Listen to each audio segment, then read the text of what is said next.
Friends, welcome back to another video. अगर आप लोग बीए फिफ्थ सेमेस्टर में हैं और पॉलिटिकल साइंस पढ़ रहे हैं तो आज से हम इसके न्यू बैच 2027-28 की क्लासेस स्टार्ट करने वाले हैं ऑल यूनिवर्सिटीज के लिए।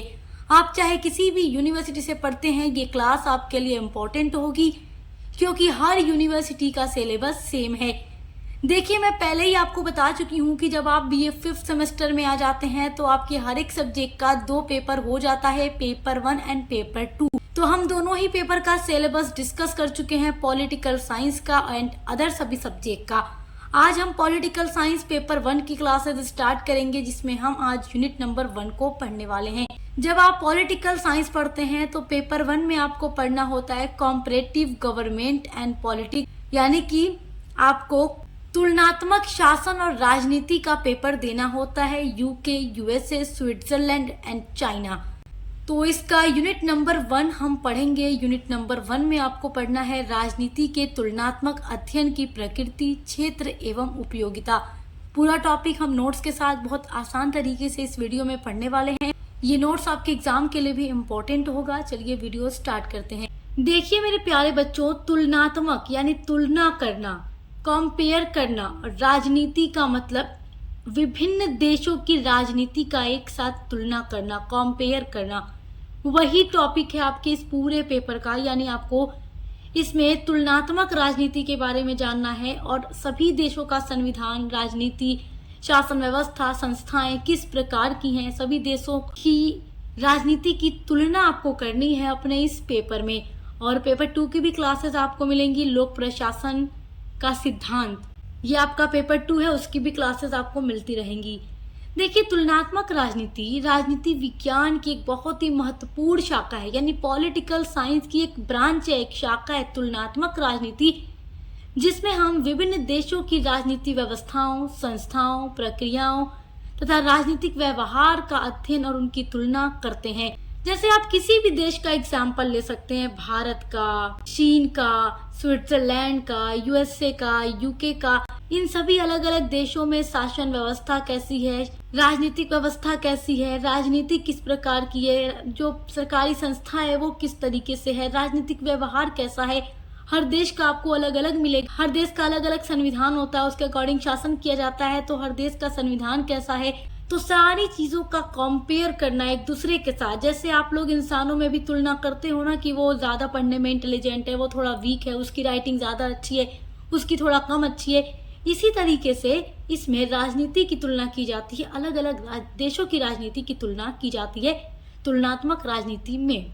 इसका उद्देश्य ये समझना होता है कि अलग अलग देशों की राजनीतिक व्यवस्था कैसे कार्य करती है, क्योंकि हर देश की राजनीतिक व्यवस्था के काम करने का तरीका अलग अलग होता है। हर देश की राजनीति अलग तरीके की होती है, तो उनमें क्या समानताएं हैं, यानी कि राजनीति का जब हम अध्ययन करते हैं, उसकी तुलना करते हैं, तो हम ये देखते हैं कि अलग अलग जो देश की राजनीति हमने पढ़ी, तो उन देशों की राजनीति का सभी देशों के साथ क्या समानता है। जैसे किन किन देशों की राजनीतिक व्यवस्था हमारे भारत की राजनीतिक व्यवस्था जैसी है और क्या चीजें भिन्न हैं, इन सभी की तुलना करना, जानकारी प्राप्त करना तुलनात्मक राजनीति कहलाता है।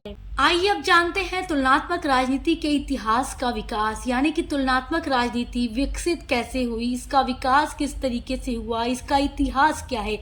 तो तुलनात्मक राजनीति के इतिहास के विकास में जो पहला काल आएगा वो प्राचीन काल होगा, यानी एंशिएंट पीरियड में किस तरीके से तुलनात्मक राजनीति का विकास हुआ या उसका इतिहास क्या है। देखिए, तुलनात्मक राजनीति का जो प्रारंभ है वो अरस्तु, जिनको अरिस्टोटल भी कहा जाता है, से माना जाता है। यानी कि तुलनात्मक राजनीति का प्रारंभ अरस्तु से माना जाता है। अरस्तु को पॉलिटिकल साइंस का फादर कहा जाता है, जनक कहा जाता है। तो इसीलिए इसकी भी शुरुआत अरस्तु से ही मानी जाती है कि इन्होंने ही तुलनात्मक राजनीति की शुरुआत की है। अरस्तु को तुलनात्मक राजनीति का जनक यानी फादर या पिता कहा जाता है। अरस्तु ने लगभग 158 नगर राज्यों के संविधान का अध्ययन किया। देखिए, अरस्तु जो थे ये राजनीतिक विचारक थे। इनका राजनीतिक विचार भी मैं पढ़ा चुकी हूँ आपको। जब आप लोग बीए 4 सेमेस्टर में थे तब आपको पाश्चात्य राजनीतिक चिंतन के बारे में पॉलिटिकल साइंस में पढ़ना था, जो मैं आपको पढ़ा चुकी हूँ। तो देखिए, इन्होंने अलग अलग नगर राज्यों के संविधान का अध्ययन किया, यानी लगभग 198 संविधानों को इन्होंने देखा अलग अलग राज्यों में किस तरीके से शासन व्यवस्थाएं हैं, किस तरीके से वहाँ की राजनीति काम करती है, तो उन सभी का इन्होंने अध्ययन किया और आपस में तुलना की कि कहाँ की राजनीति एक जैसी है, कहाँ की अलग है, समानताएं क्या हैं, भिन्नताएं क्या हैं, किस तरीके से है। उन्होंने विभिन्न शासन प्रणालियों की तुलना करके उनके गुण दोष बताए कि कहाँ की राजनीतिक व्यवस्था अच्छी है, कहाँ की खराब है, और किन देशों की राजनीतिक व्यवस्था में क्या गुण है, क्या दोष है, क्या अच्छाई या क्या बुराई है। देखिए, एरिस्टोटल की यानी अरस्तु की एक बहुत ही फेमस बुक है पॉलिटिक्स, जिसको तुलनात्मक राजनीति का पहला बहुत ही महत्वपूर्ण ग्रंथ माना जाता है। दूसरा जो पॉइंट आ जाएगा तुलनात्मक राजनीति के इतिहास के विकास में, वो हो जाएगा मध्यकाल, यानी कि प्राचीन काल के बाद मध्यकाल में ये किस तरीके से विकसित हुआ, मेडिवल पीरियड में कैसे हुआ। देखिए, मध्यकाल में राजनीति का जो अध्ययन है मुख्य रूप से धर्म और चर्च के प्रभाव में रहा, यानी कि मध्यकाल की राजनीति का जो अध्ययन है मुख्य रूप से धर्म और चर्च के प्रभाव में रहा। क्यों रहा? देखिए, मध्यकाल में हमेशा से ही मध्यकाल में चर्च और राजा के बीच संघर्ष रहता था। चर्च का कहना था कि एक धार्मिक संस्था है, तो इसलिए राज्यों के ऊपर जो नियंत्रण होगा वो चर्च का होगा, और राजा का मानना था कि वो राजा है तो उसका अधिकार होगा राज्य पर, राज्य की शासन पर, और पूरे राज्य पर नियंत्रण करने का अधिकार राजा का होगा। तो अक्सर जो प्रभाव बना रहा राजनीति पर मध्यकाल में वो धर्म और चर्च का ही बना रहा।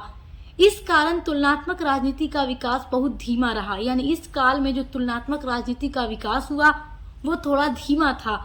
इस काल में राजनीतिक विचार धार्मिक सिद्धांतों से ज्यादा प्रभावित था, यानी कि धर्म के हिसाब से सब कुछ हो रहा था, तो इसलिए इस काल के जो राजनीतिक विचार हैं वो धार्मिक सिद्धांतों से प्रभावित थे। 4th सेमेस्टर में मैं आपको ये पॉलिटिकल साइंस में सारी चीजें पढ़ा चुकी हूँ। देखिए, आप एक सीक्वेंस में एक एक टॉपिक पढ़ते हुए आगे बढ़े हैं, आप 5th सेमेस्टर में आ चुके हैं। पिछली चीजें अगर आपको याद होंगी तो आपको बहुत अच्छा है आगे पढ़ने के लिए। अगर आप भूल जाते हैं तो फिर आप सोचेंगे कि अरे मैम किस चीज की बात कर रही हैं, हमने तो नहीं पढ़ा। तो इसलिए कोशिश किया करिए कि जो मेन चीजें हों वो आपको याद रहें, और हम हर चीज बहुत ही आसान तरीके से आपको पढ़ाते हैं। देखिए, स्वतंत्र एवं वैज्ञानिक तुलनात्मक अध्ययन पर अधिक ध्यान नहीं दिया गया था, यानी कि मध्यकाल में एक स्वतंत्र और वैज्ञानिक रूप से राजनीति की तुलनात्मक अध्ययन पर ज्यादा ध्यान इस युग में नहीं दिया गया। तीसरा काल है तुलनात्मक राजनीति के इतिहास के विकास में आधुनिक काल, यानी मॉडर्न पीरियड। देखिए, पुनर्जागरण और औद्योगिक क्रांति के बाद राजनीति के अध्ययन में नया परिवर्तन आया, यानी कि राजनीति में अब अध्ययन करने के लिए बहुत सारे नए टॉपिक मिल गए, जैसे कि 14वीं शताब्दी में यूरोप में हुआ पुनर्जागरण, उसके अलावा औद्योगिक क्रांति जो इंग्लैंड में घटित हुई। तो इनके बाद बहुत सारे ऐसे विषय राजनीति में मिल गए जिन पर अध्ययन किया जा सकता है। तो इस तरीके से धीरे धीरे राजनीति विज्ञान का जो अध्ययन का विषय था वो भी बढ़ता जा रहा था, और तुलनात्मक राजनीति का भी अध्ययन बढ़ता जा रहा था। देखिए, निकोलो मैकियावेली, इन्होंने राजनीति को धर्म से अलग करके व्यवहारिक दृष्टिकोण अपनाया।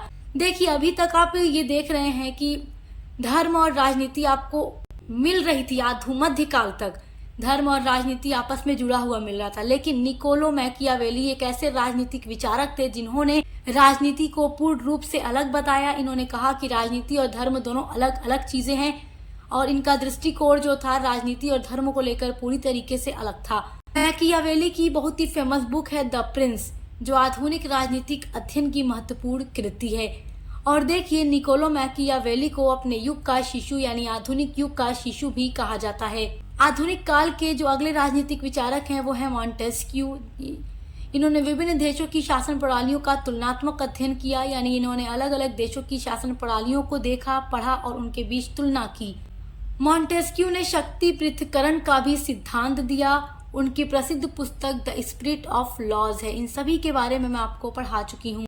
अब देखिए, तुलनात्मक राजनीति के विकास में 19वीं शताब्दी के बारे में पढ़ते हैं। 19वीं शताब्दी में तुलनात्मक राजनीति का अध्ययन अधिक व्यवस्थित और व्यापक, यानी कि तुलनात्मक राजनीति का जो अध्ययन था वो और भी ज्यादा व्यापक होता चला गया था 19वीं शताब्दी में। इस काल में विद्वानों ने विभिन्न देशों के संविधान, शासन संस्थाओं और राजनीतिक व्यवस्थाओं का तुलनात्मक अध्ययन किया, यानी कि टॉपिक और इस टाइम पर बढ़ता चला जा रहा था।